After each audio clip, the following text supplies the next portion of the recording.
کرو مہربانی تو محل زمیں پر، خدا مہرباں ہوگا عرش بری پر۔ وہ لوگ واقعی داد کے مستحق ہوتے ہیں، خراج تحسین کے مستحق ہوتے ہیں، جن کی زندگیوں کا بیشتر حصہ، بیشتر وقت انسانی کی خدمت میں مصروف عمل رہتا ہے۔ آج ہم آپ کی ملاقات ایک ایسی شخصیت سے کروانے چلے ہیں جو ہر لمحہ، ہر وقت اپنے آپ کو انسانیت کے کاموں میں، انسانیت کی خدمت کے کاموں میں مصروف عمل رکھتے ہیں۔ تو ان سے جانتے ہیں کہ انہوں نے اپنی زندگی کا آغاز کن کن مراحل سے کیا اور کن کن مراحل سے گزرنے کے بعد انہوں نے اس خدمت کے سفر کو شروع کیا، اور آج انہیں اس سفر میں کتنا عرصہ ہو چکا ہے، انہوں نے اس میں کیا دیکھا، کیا پایا، اور میرے اور آپ کے لیے اس میں کیا میسج ہے۔ تو آئیے گفتگو کرتے ہیں اپنے مہمان شخصیت سے جو آج ہمارے ساتھ موجود ہیں۔ جی ناظرین، تو ہمارے ساتھ موجود ہیں شیخ حاجی رمضان صاحب، تو ان سے گفتگو کرتے ہیں۔ حاجی صاحب، بہت سارے لوگ سوشل میڈیا پہ آپ کو اچھے سے جانتے ہیں، آپ کا ایک اچھا تعارف ہے، لیکن آپ کی ذاتی زندگی کے بارے میں بہت سارے لوگوں کو نہیں پتہ کہ آپ کون ہیں، آپ نے ایجوکیشن کہاں تک کی، پھر اس کے بعد کاروبار میں کب آئے، کیسے آئے۔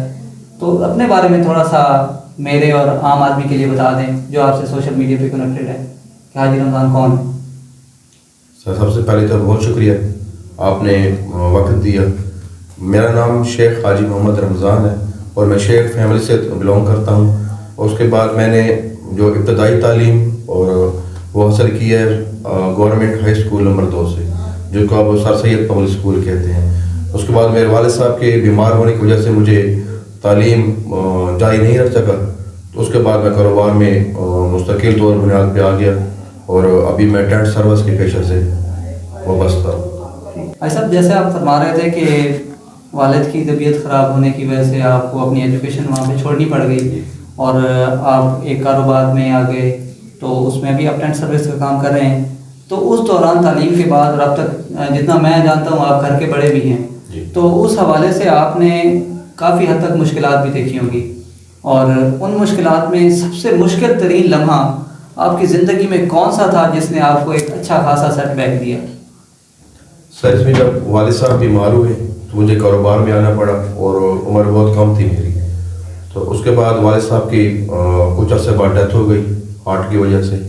پھر کچھ ہی عرصے بعد دادا جی بھی فوت پا گئے، تو پھر مجھ پہ جو ہے نا گھر کا مکمل بوجھ پڑ گیا، تو میرے بہن بھائی تمام جو ہے وہ میری ذمہ داری تھی، اور وہ مرحلہ جو ہے میرے لیے بہت مشکل تھا۔ وہ کتنے عرصے تک کا ٹائم پیریڈ تھا اندازہ جو آپ نے مشکل ٹائم گزارا؟ سر، تقریباً 7 سے 8 سال۔ 7 سے 8 سال آپ نے مشکل ترین بہت مشکلات۔ اس میں پھر آپ نے لوگوں کو کیسا پایا؟ لوگ آپ کے ساتھ کیسے تھے؟ کیسے انہوں نے ٹریٹ کیا آپ کو اس مشکل لمحے میں؟ آپ کے ساتھ سپورٹنگ اینڈ پہ تھے، مشکل میں کچھ آسانی کی وجہ بنے، یا بس ایک زبانی کلامی رشتہ جو لوگوں کی طرف سے باقی رہا سو رہا؟ سپورٹنگ بھی رہا الحمدللہ، باقی میں نے تجربات سے بھی کام لیا، اور مشکلات تو لازمی بات ہے، میرا نیا نیا تجربہ تھا، فل فور اتنی مشکلات پڑی مجھ پہ، تو غلطیاں تو مجھ سے بھی ہوئیں، لیکن الحمدللہ اس سے سبق میں نے ضرور حاصل کیا کہ کل کو جو ہے اس سے سبق ضرور سیکھوں گا۔ لیکن سپورٹنگ رہی ماشاءاللہ، خاندان بھی سپورٹنگ رہا، تو معاملات تو خود دیکھنے پڑتے ہیں، اس میں تو ایسا کہنے والی بات ہے کہ مشکلیں مجھ پر اتنی پڑی کہ آسان ہو گئی۔ آسان ہو گئی۔ اچھا، تو اس میں یہ بتا دیں کہ پھر زندگی کے ظاہر ہے مشکلوں کے ساتھ، جہاں قرآن مجید بھی فرماتا ہے کہ جہاں مشکل ہے وہاں آسانی بھی آتی ہے، تو آپ نے اس پورے فیز میں اب تک جہاں اب آج ہم بیٹھے ہیں اپنی پوری لائف میں، آپ نے سب سے خوشی کا لمحہ کون سا انجوائے کیا؟ سر، وہ کب تھا، کیوں تھا، کیسے آیا؟ میرے لیے سب سے زیادہ خوشی کا جو لمحہ تھا جب میں نے اپنے بہن بھائیوں کے فرائض سر انجام دے دی، اور اس کے بعد جو ہے الحمدللہ میں سرخرو بھی ہوا، اور مشکلات بھی بہت کم ہوئی، اور بہت سے تجربات جو ہیں وہ میں نے زندگی میں حاصل کیے، لیکن اللہ تعالیٰ کا فضل و کرم ہے کہ اس کے بعد کوئی ایسا مسئلہ نہیں ہوا۔ لیکن اب جو وقت ہے اس میں مجھے اس وقت بہت زیادہ خوشی ہوتی ہے جب ہم خدمت کے پلیٹ فارم پہ جا کے کسی کا مسئلہ حل کر لیتے ہیں، تو اس سے بڑی خوشی میرے لیے کوئی نہیں ہوتی۔ جی، میں آگے الخدمت کی طرف ہی آنے والا تھا۔ تو آپ نے یہ کاروبار، ایک کاروباری شخص کے لیے بڑا مشکل ہوتا ہے کہ اپنا 1 منٹ بھی نکالے۔ آج آپ چونکہ کاروبار سے وابستہ ہیں، تو میں اور آپ بہت سارے لوگ جانتے ہیں کہ کاروباری آدمی کے لیے 1 لمحہ بھی نکالنا بہت مشکل ہوتا ہے، اور وہ چھوڑ دیتا ہے تو اس کی کاروبار کو اچھا خاصا نقصان ہوتا ہے. تو آپ نے یہ اتنا مشکل کام اور اتنا رسکی کام کاروباری سوچ کے حوالے سے کیسے شروع کیا کہ آپ الخدمت میں آ گئے؟ اور چونکہ پتہ آپ کو کہ خدمت خلق کا جو کام ہے یہ تو 24 گھنٹے اور 7 دن کا کام ہے، 24/7 کا بولا جاتا ہے. تو آپ نے کیسے اس کام کو مینیج کیا ہوا ہے ابھی تک؟ تو اس پہ آنے سے پہلے یہ بتا دیں کہ آپ نے الخدمت میں آئے کیسے؟ سر سب سے پہلے تو فلاحی کام کوئی بھی ہے بہت مشکل ہے، اس میں بھی بڑے تجربات ہوئے ہیں، بڑے مصائب سے گزرنا پڑتا ہے. الخدمت فاؤنڈیشن میں میرا جب انٹری ہوئی تھی اس میں تھا جب کرونا شروع ہوا. تو اس وقت میڈیا پہ سوشل میڈیا پہ بحث تھی کہ یار کوئی بندہ فرنٹ پہ آئے اور جو ہے نا جو مزدور طبقہ غریب طبقہ جو ابھی گھر میں بیٹھ گئے ہیں پابند ہو چکے ہیں تو ان کے لیے کچھ کرنا چاہیے، کیونکہ ان کی تو روزی روٹی مزدوری سے ہی وابستہ تھی. تو اس میں ماشاءاللہ ایک ٹیم بنی تھی ہماری جس میں بھائی اسد رحمان، بھائی مقبول احمد خان، بھائی عدنان احمد خان، بہت سارے دوست احباب، میں بھی اس میں بالکل شامل تھے، ستارے فہرست تھے، بھائی ہمارے ریاض بھائی بھی تھے. تو ماشاءاللہ سے شروع کیا تھا تو وہ چلتا چلتا الخدمت میں کنورٹ ہوا اور وہ سلسلہ آج تک الحمدللہ جاری و ساری ہے. دوسرا میں آپ کو ایک چیز بہت ضروری بتانا سمجھوں گا کہ میں نے کسی بزرگ سے سنا تھا کہ جب آپ اللہ کی راہ میں نکل پڑتے ہیں نا تو اللہ تعالیٰ آپ کی راہ میں خود بخود آسانیاں پیدا کرتا ہے. تو اس میں الحمدللہ میں ٹھیک ہے مشکل مراحل سے گزرا ہوں اور شاید گزر بھی رہا ہوں الخدمت کے حوالے سے، لیکن اللہ تعالیٰ نے میرے لیے بہت آسانیاں پیدا کی ہیں اور بہت سے انعامات سے مجھے نوازا ہے، جس سے مجھے اس کے بعد بہت محبت اور لگن اور بھی زیادہ ہوئی کہ میں الخدمت کا مزید بھی کام جو ہے انشاءاللہ اسی لگن اور جذبے سے جاری رکھوں گا. اپنے ناظرین کو میں بتاتا چلوں کہ حاجی صاحب سے میری پہلی ملاقات، جیسے حاجی صاحب فرما رہے تھے کہ کرونا کے دنوں میں ہم نے شروع کیا تھا، تو حاجی صاحب سے میری پہلی ملاقات اسی وقت ہوئی تھی جب کرونا اپنے عروج پہ چل رہا تھا.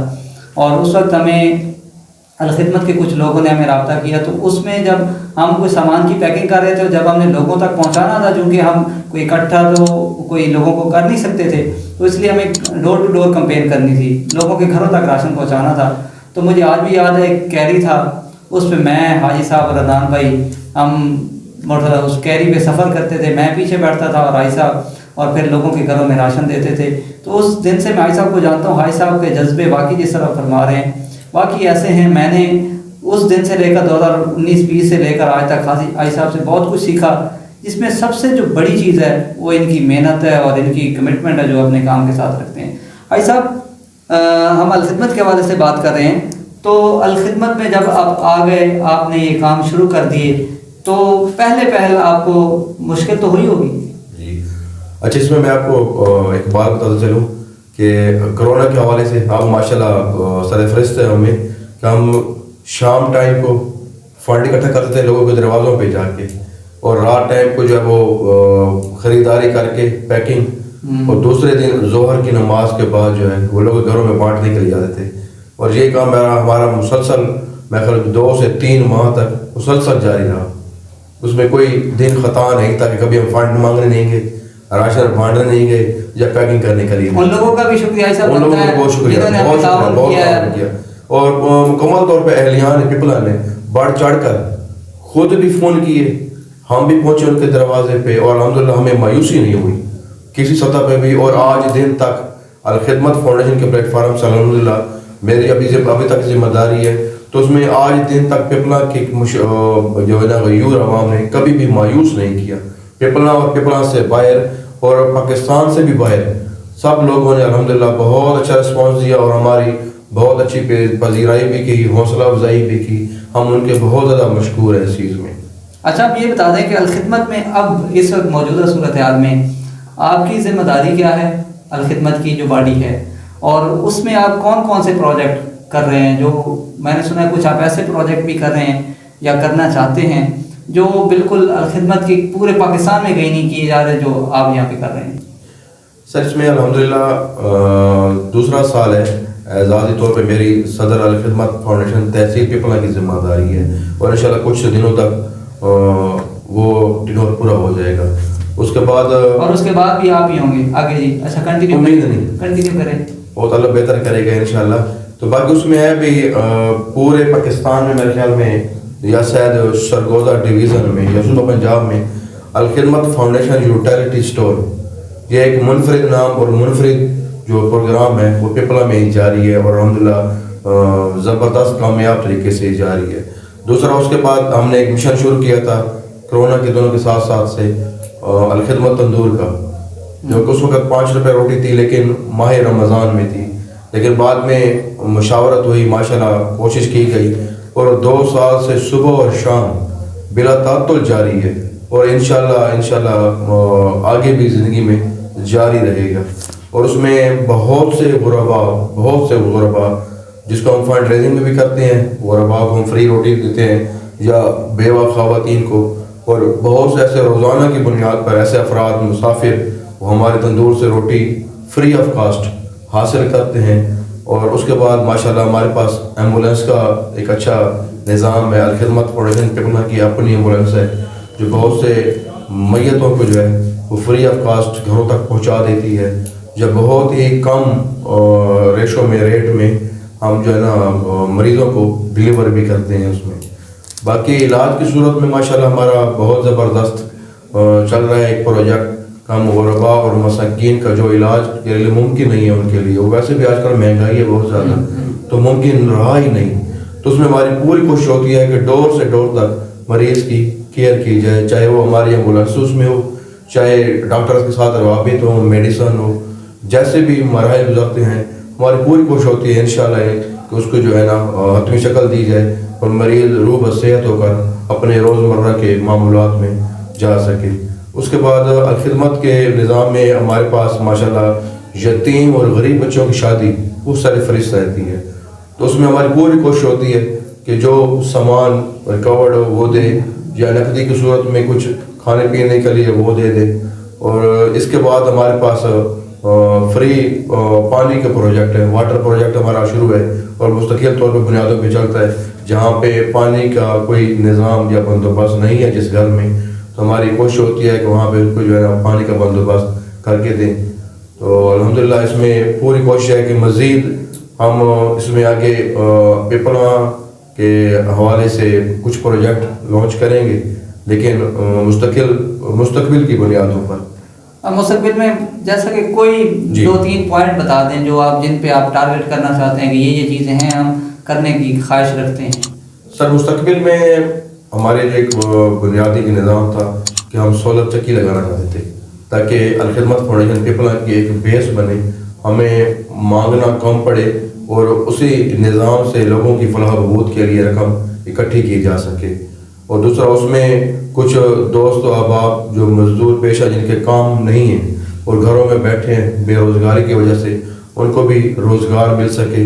اور اس کے بعد ہمارا مین جو پروجیکٹ ہے انشاءاللہ وہ جلد ہم مکمل کریں گے، ہمارا تہیہ بھی ہے انشاءاللہ سب ٹیم کا، آپ سمیت بھی، کہ ہم الخدمت فاؤنڈیشن ہاسپٹل جو ہے وہ پپلا میں قائم کریں اور بہت جلد جو ہے اس کے ساتھ ایک لیبارٹری بھی ہو، ڈاکٹر صاحبان بھی ہیں، فری میڈیسن بھی ہو کم قیمت پہ بھی، اور ڈاکٹر صاحب کی کم مارجن فیس میں جو ہے وہ ایک مریض جو ہے سروح بصحت ہو، اور اس کے لیے ہماری کوشش انشاءاللہ جاری ہے۔ نئے لوگوں کو شامل کرنے کے لیے آپ کیا سمجھتے ہیں کہ کیا چیزیں ضروری ہوتی ہیں؟ لوگ سمجھتے ہیں کہ الخدمت میں آنا کوئی ایک مسئلہ ہے، کوئی ڈاکومنٹیشن پوری کرنی پڑتی ہے یا کوئی ایسی چیزیں ہیں جن کے بغیر ہم نہیں آ سکتے، تو نیا رضاکار طور پر اگر آپ ٹیم بنانا چاہیں تو اس کے لیے کیا کیا ضروری باتیں ہیں کہ وہ شخص ہماری الخدمت کی ٹیم میں شامل ہو سکتے ہیں؟ سر الخدمت فاؤنڈیشن پپلا ہر اس شخص کی ترجمانی کرتی ہے جو الخدمت کو پسند کرتا ہے۔ نمبر 1 جو خدمت کو پسند کرتا ہے، انسانیت خدمت کو پسند کرتا ہے، انسانیت خدمت کو پسند کرتا ہے۔ الخدمت فاؤنڈیشن پپلا کے دروازے ہر اس فرد کے لیے کھلے ہیں، موسٹ ویلکم، خوشی سے آئیں، زور سے آئیں اپنا کام سنبھالیں، ضروری نہیں کہ ہم ہی بیٹھے ہیں، آئیں آپ ہی سنبھالیں اور الخدمت کو کے اندر آ کر دیکھیں کہ الخدمت اپنے رفاہی کام اور اپنے جو عوامل ہیں کس طرح سر انجام دیتی ہے اور کس طرح ماشاءاللہ ایک دیانتداری اور شفافیت سے جو ہے وہ مکمل کرتی ہے، اور کس طرح اس کا مکمل طور پہ آڈٹ کا نظام ہے جو تحصیل سطح سے لے کر صوبے کی سطح تک مسلسل جاتا ہے، اور اس میں کوئی ایسی چیز کوئی ایسی ریکوائرمنٹ نہیں ہے۔ آپ فلاحی کام کرنا چاہتے ہیں ہم آپ کو موسٹ ویلکم کہیں گے، آپ آئیں, الخدمت میں آئیں, آپ کام کریں, اور اس کام کی بنیاد پہ الحمدللہ آپ خود بخود جو ہے وہ اپروچ حاصل کریں گے. بھائی صاحب آپ جانتے ہیں معاشرے میں اگر آپ کوئی اچھا کام کر رہے ہیں تو آپ کو تنقید بھی برداشت کرنا پڑتی ہے, یہ ہمارے لوگوں کی روایت رہی ہے. تو اس میں ایک بڑا ٹارگٹ جو ہمارے اوپر ہوتا ہے سوشل ویلفیئر کے لوگوں کے اوپر, کہ یہ کوئی مقصد ان کے پیچھے ہے, یہ انسانی کی خدمت کو یہ آگے رکھتے ہیں, ان کے پیچھے سوچ کوئی اور ہے. جو اگر ہم الخدمت کی بات کریں یا اسپیشلی الخدمت فاؤنڈیشن پپلا کی بات کریں تو اس کے پیچھے ایک ہی سوچ جو تنقید کی صورت میں فیس کرنا پڑتی ہے وہ سیاست کی ہے. کیا باقی آپ سیاست میں آنے کی کوئی خواب رکھتے ہیں, خواہش رکھتے ہیں, یا یہ صرف ایک تنقید ہی ہے جو ایک اچھے کام کو ہمارا ایک رویہ بن چکا ہے, ہم نے اس کو ختم کرنے کے لیے اس کے پیچھے لگا دیتے ہیں؟ سر پہلی بات تو ہے کہ الخدمت فاؤنڈیشن پپلا 1992 میں قائم ہوئی اور یہ جماعت اسلامی کی ذیلی تنظیم ہے. جماعت اسلامی اپنے معیار کے مطابق کل بھی اور آج بھی اور انشاءاللہ مستقبل میں بھی فیوریٹ رہے گی, اور فیوریٹ ایک سیاسی جماعت کے طور پر سیاسی طور کی جماعت پہ رہے گی. باقی رہے گی الخدمت فاؤنڈیشن پپلا کی بات, تو اس کو تو بھی زیادہ تر جماعت اسلامی کے لوگ ہی ڈیل کرتے ہیں, ان کے نظام بناتے ہیں سارا, اور محنت و لگن سے کام کرتے ہیں. تو اس میں ایک فلاحی ادارہ ہے, اور اس میں جماعت اسلامی کسی قسم کی کوئی دباؤ یا پریشانی یا کوئی ایسی چیز ہم پہ نہیں لاگو کرتی کہ ہم کل ہم کو پریشان ہو کے مسئلہ ہو ہمارے لیے, ایسی کوئی چیز نہیں ہے. ہاں ذیلی تنظیم ضرور ہے اس کی, اور معاونت بھی بہت زبردست طریقے سے کرتے ہیں, اور جہاں پر بھی ہمیں جماعت کی ضرورت پڑی انہوں نے بلا جھجک بلا خوف ہماری ہر ممکن مدد کی, اور انشاءاللہ آگے بھی جاری رکھیں گے.